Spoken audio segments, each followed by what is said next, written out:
Быйылғы оқу жылы ерекше жаңалықтармен басталмақ. Әліппе қайта оралады, ал сабақ уақыты 5 минутқа ұзармақ. Ашық пен вакцина тағы бар. Білім саласындағы өзгерістерді әріптесім Фарида Селханқызы айтып берсін. Жаңа оқу жылында облыстағы 442 мектепте 240 мыңға жоқ оқушы білім алады десек, оның 22 мыңы бірінші сынып бүлдіршіндері. Олар үшін биылғы жылдың басты жаңалығы әліппе оқулығының қайта оралуы. Әліппені мектепке дейін меңгеру мүмкін болмады ма? 5 жыл бұрынғы заң күшін жойды. Әйтеуір ата-аналар қатты қуанған секілді. Ал басты сауал мектеп формасына қатысты талап мынадай. Мектепке балалар классикалық стильдегі ыңғайлы және өзі қаласа мектеп формасымен келуге болады. Жалпы оның барлығы мектептерде ата-аналармен түсіндіру жұмыстары жүргізілді.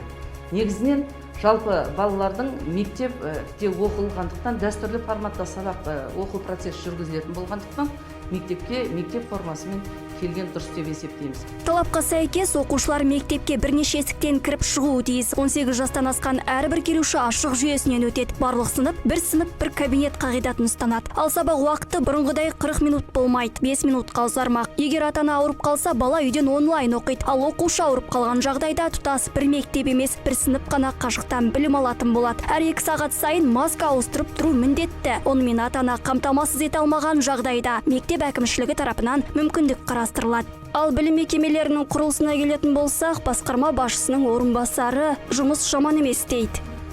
3 апатты 6 ауысымда 6 орын тапшылығы мектептер бар. 21 жылы 10 жаңа мектепті пайдалануға береді деп күтілуде.